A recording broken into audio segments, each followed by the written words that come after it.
Hello guys, welcome back to another video clip on my YouTube channel.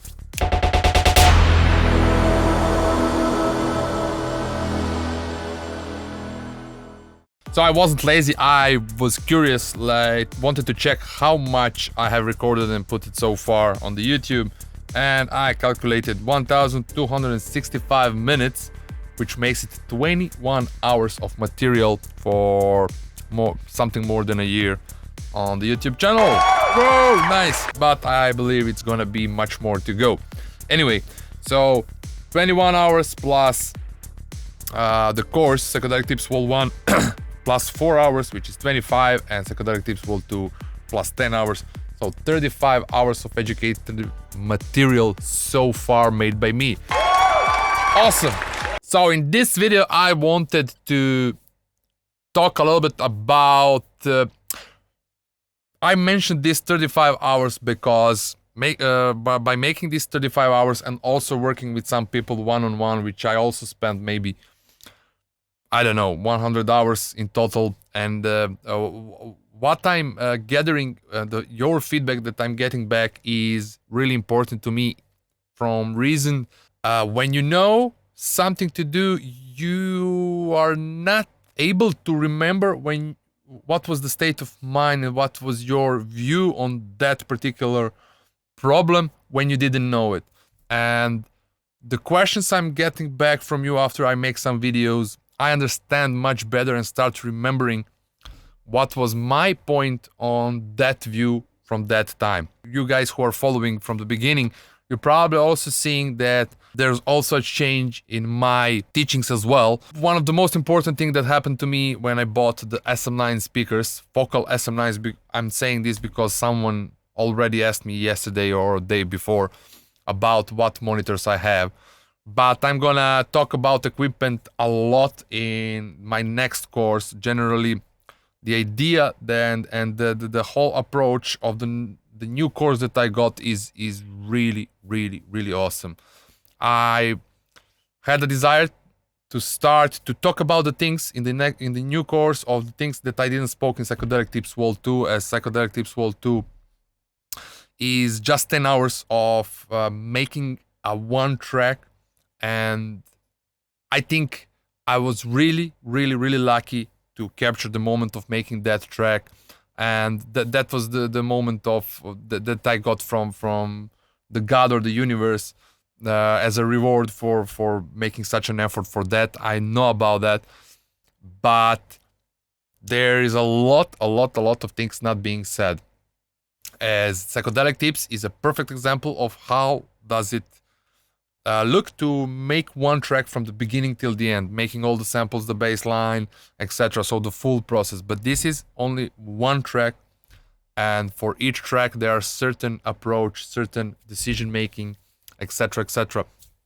So also I implemented in Psychedelic Tips my way of working on a higher levels, and this is good with the equipment that I have. But I did mention the music standard ways, but I didn't explain them. So I want to cover all of this stuff. And also I now developed, because of your feedbacks, everything, I know much better how to express, how to teach, how to address some problem, how to explain it.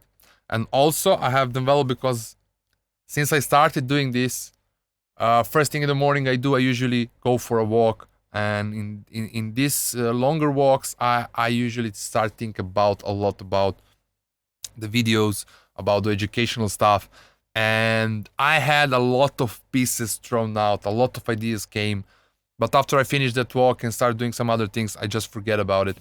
And in the last 2 months I started gathering them, I started writing them down and started connecting pieces. And now recently, like in the last 7 days, I started to get the perfect picture about the next course. And I really, the idea that I have is going to be amazing. If I manage to make those ideas come true as I have them right now, it's going to be mind-blowing. It's really, I believe it's a next step way of teaching and understanding the whole path of being a producer, DJ, the music industry, everything in general. Now, as I'm doing this, as I This is why I mentioned like 21 hours of free YouTube edited material. There's tons of parts of the videos where I just chopped and thrown out, because as I now speak about super complicated things that are involving much more things, sometimes I just get distracted or burned out and I forget where did I stop, and then I throw out the video. And this is why I never made the video about single shot sounds, because that part is so complicated. And this was the main idea of starting the new course, but then I just started implementing another things, and this course is gonna be, if I manage to pass the whole idea that I have right now, it's gonna be mind-blowing. Really, I think it's gonna be, and it's gonna be based on extension of Psychedelic Tips Vol 2. Psychedelic Tips Vol 2 is an amazing thing to see how the whole making of the whole track looks like, with the all processes on the all stages. But as I was making a track, let's say that this course was of making that track, while this course is gonna be much more deeper in a certain levels of that course. I won't be making the new course, I won't be spending time of making the whole drum template, as that one was 4 hours long in a Psychedelic Tips Vol 2, and this is the most complicated part of all processes. But I will address some parts of that. I will spend more time in explaining the kick and bass alignment in details. I already have 2 videos on my YouTube, but from the feedbacks that I get, I realized that I need to explain the whole path from the beginning till the end, and I don't have that much time to make this for YouTube, as it really will cover from the beginning, from what is the sound, how it sounds, what is the phase, what's happening, so the whole path. And I will address this in the new course, and this course will be called Sound Design course by Eclipse, as the sound design will be the main thing, as I already mentioned. Just by having a good skills of a sound designer, which is also necessary to be a good engineer as well, as sound design is connected to the mixing, as people are mostly confusing the good sound design with a good mix. They expect they will have some source of the sound using some questionable sources, and expect that mixing engineer will make some crazy thing. Of course, it can even double it in the mixing process. It can even, but it is more sound design work. So today there's this new path where people are addressing or sending the tracks to the mixing engineer, but that mixing engineer actually is applying a lot of sound design as well, in order to make the sequences that they already made bigger, better, layer them, changing the kick and the bass, like changing the total, like using different samples, different bass lines, inserting in that. So changing a lot, which is more of a sound design, not that mixing will be just applying the EQs, compression, leveling, the shelf, and the whole processing, while involvement of the sound design as well is the more important than the mixing. As with increasing the sound design of the elements, the mixing will be just much easier. And these are 2 different things as well, like sound design and like, will you apply a distortion? Distortion, it's can be part of the mix, but more with the stems, with the groups, etc. But changing the envelopes, etc. is not part of the mixing, it's more part of the sound design. Anyway, this went super crazy. What I wanted to address in this video is basically I just wanted to say what I had right now, but I will also give you a small thing. Basically I made the bass line. If I'm gonna be honest, I heard this track, Liquid Soul and Off Limit, and I really liked the kick and the bass, so I used that as a start of a new track, and I wanted to make almost the same bass line. What I did over here, I made it to be in, of course, G sharp, as it was on original. I think I made it almost the same.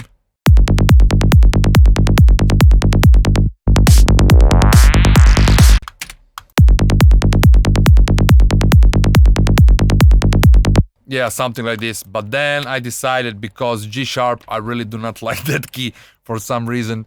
I did made one track in G sharp. How was the name? Enchantment, released for Iono. And that track I couldn't finish the mix for such a long time because the G sharp in that moment with the room and that speakers I had in that time was just impossible. So on the way I never finished the mix. I just closed the project and exported it as like that. And this track had a good success, but somehow I don't like that track because of how much stress it caused to me. So in my brain, the experience I had with the G sharp is now like no, let's change the note. Anyway, F sharp I like a lot, and I have a lot of tracks and really successful tracks in F sharp as a Live Your Life, etc. And I love this key. It's pretty dark, somewhere low, and the first harmonic on the bass line is... Okay, this shouldn't supposed to be here. What did you say? 46, and everything from 45 till 52, 3 is amazing for the low end, and I really like those frequencies. I also like the lowest ones, but it's another story. Anyway, so what I wanted to address over here is that I do not have any sidechaining on this track. If you saw the previous video where I spoke first 12 minutes about the false information, and even on that video somebody came up with a link addressing me the Kick&Bass alignment and how we shouldn't supposed to do something about this. I don't want to mention the names about those who give a false information, just in order to avoid any conflict. And this is that it's honestly doesn't matter, as the most of the channels have similar content from this side. So what's going on over here? I have the kick, I have the bass line, and now when we say perfectly aligning the kick and the bass, a lot of people understood that I say that you shouldn't do perfectly aligning kick and the bass. So first of all, this is not what I said. I wanted to say that perfectly aligning kick and the bass is possible, but only in several notes, like F sharp, G sharp, maybe E, only in few notes, on root notes, but you won't be able to do it in C sharp or in some higher ones like lower C sharp or D, because it's pretty low. It's already 35, and then if you have the tail of the kick on 35, you're just gonna go too low in the frequencies where most of the speakers or headphones or anything wouldn't be able to reproduce those frequencies. So for me, it is important that we cover this area from 45 till 50 for a kick to be in that position. And now this is also, I'm touching the field of kick being in a certain key, but I cannot go in details, as you probably understand so far. It's all of these things are connected. I cannot address all of it in one video because it's impossible. I need to make the whole course about that, and only talking about this, it will probably take me 1 or 2 hours to record in the new course that I'm going to do. But what I want to say in this video is that most of us want to have the visual way of making decisions. So people who don't have the confidence in their listening, and this is from several reasons. One is from psychological, not having the confidence of making the good decisions. Another is not having the good response from the speakers. The third one is not having a good converters or not having a good treated rooms. So all of these steps are connected in order that we have the good response from what we are doing on the computer to our brain. All these steps are connected. So the people who have some of those steps on this path coming from the computer to their ears to the brain is not correct. Then they start changing and they cannot make a good decision because they don't have the best possible response. And this is why we usually want everything to make visual. We want to align perfectly kick in the bass because this will be checked in our brain as we did it correctly. Even if you perfectly align that kick in the bass, let's say now that I just have it as I now like set over here, and that I have perfectly aligned the kick in the bass in this key. Now what I can do, I can listen PAJ 979 on the group of the kick in the bass. Now they are perfectly aligned. And if I change the phase right now on them again,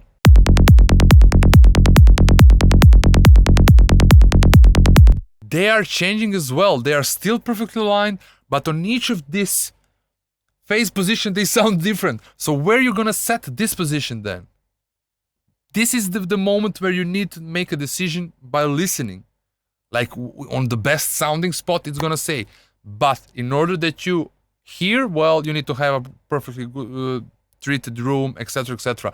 And I also was the guy who was doing everything by the numbers. I was making the gain staging. Every sound was getting on minus 18 RMS. After applying any of the plugins inside this channel, I was on the output again making to minus 18 RMS. So I was doing everything by the numbers and I didn't get the results. It doesn't work because I wanted to do everything scientifically in a way of measuring and applying certain techniques in order to make a decision, because I wasn't able to, I didn't have the best possible response, or something in this chain wasn't right. So this is bad news for people who are not having the best possible equipment, but on the way, it is the correct information. It is something that if you talk with someone who's working in a professional studio, he will agree with you. This, what I'm saying right now, I didn't want to say it before. I didn't have a conversation with several people who really, really good know what they are doing. And we all agreed. This is why I have a confidence of teaching you and giving you this type of information. As I know it's not gonna be a good news for most of you, as the equipment is expensive and it costs a lot of money and not many of us are able to have it, but it is the only way to address a certain problem in a certain way. So every time you apply low cut on let's say FabQ3, let's say now this I made the perfectly aligned kick and bass. Now you want to use, let's say, a linear phase, and now you apply it. Listen now when I press how much time it needs to start. So with the linear phase, I provided a strong latency in the project, which will cause me of not having a good response, of not having a good mood of working. But if I set to 0 latency, now I don't have that much latency anymore. But the phase is changed, and now people are taking like such a huge deal, like the phase is changed. Of course it is changed, but how much is it changed? You can measure that, and then you can apply PJ97R, move it and make it again and on the same spot as it was. Now I'm coming back to the part of why I'm not fan of perfectly aligning kick and the bass, because there are easier solutions for that, as this one with the blue cat patchwork, which I already explained. So I'm not gonna go in details about explaining this preset, but generally what I do, I am reducing the first harmonic of only the first note of the bass line. So this note over here is getting reduced on this frequency, which means that nothing else is being touched. So in this area where the kick and bass are summing, I'm removing the low frequencies. And now we need to understand, when we are addressing the phase, if you want to make everything not having any phase cancellation or not any interference in the whole track, this is impossible thing to do. You will need 4 months for each track only to make the apply and to measure all the phases, everything to do correctly, if you want to do it that way. What I wanted to say here is that if you want to calculate and measure all the phase positions on all the channels in the whole project, that process is impossible. So when it comes of the importance of kicking out not that much important stuff, we are coming to the conclusion that the biggest results of manipulating with the phase we have only in the lows. So only in the lowest frequencies. Let's say everything above 100. We will have above as well, but it's not going to be affected that much. The biggest effect we will have in the lowest. And addressing this problem over here, because this frequency already, I'm not gonna be lazy, I'm gonna chop out that frequency and I'm gonna address another problem. So I'm gonna take this oscillation over here and I'm gonna make another channel. I'm gonna paste it over here, alright. So I will...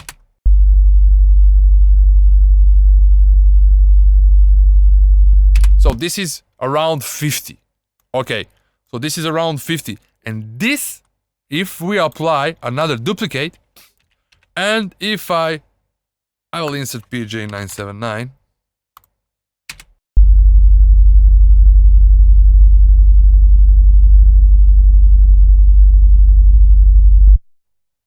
If I flip the phase, we get the full cancellation.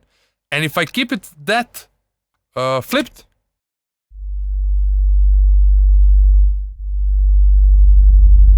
so sometimes moving the phase just a little bit will have enough of not being cancelled that much. So it doesn't need to mean that we need to align it perfectly in order that it has the perfect example of having a good sounding phase moment. There is the worst position is when you have the complete phase, the phase cancellation, but then moving the phase just a slightly, they will start not matching, they will start summing it into a different frequency as well. So it doesn't need to mean that we need to make the phases exactly corrected, as if we perfectly align kick in the bass, the opposite of cancellation is gonna happen, we're gonna get the boost, and then we have a different problem. While just making it a little bit different is gonna solve the problem. Or what I can do here as well is, now I have the cancellation, complete cancellation, and if I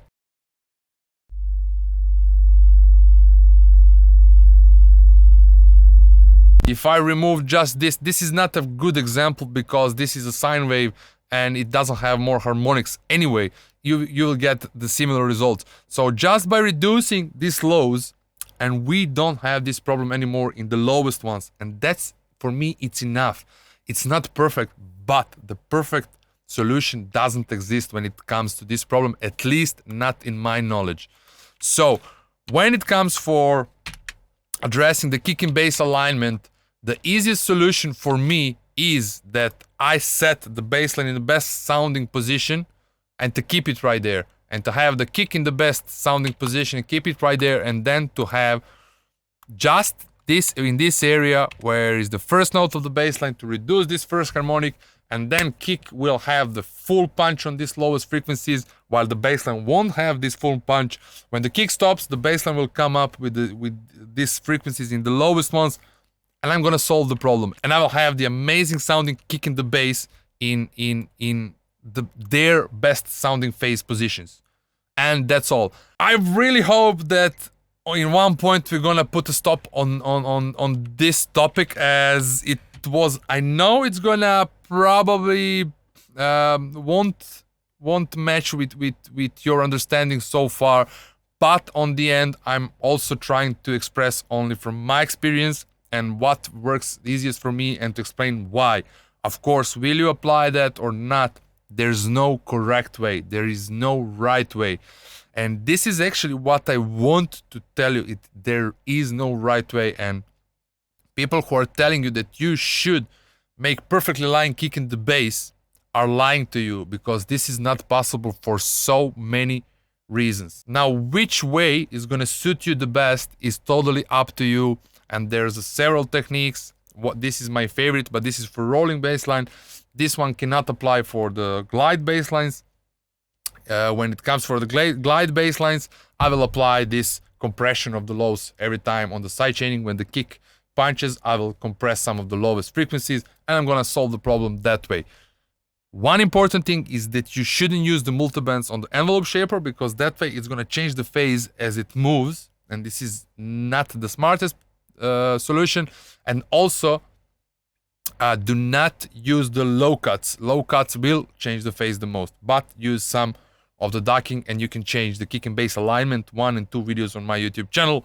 And that will be all for now. That will be all for this week. I hope that at least it's getting more closer, but as you probably are seeing, that the more we are getting inside, it's getting more and more complicated. But this is the world of audio, or being a producer. Thank you very much for watching. I really hope that you like this video. Stay tuned and see you soon with another video. Bye.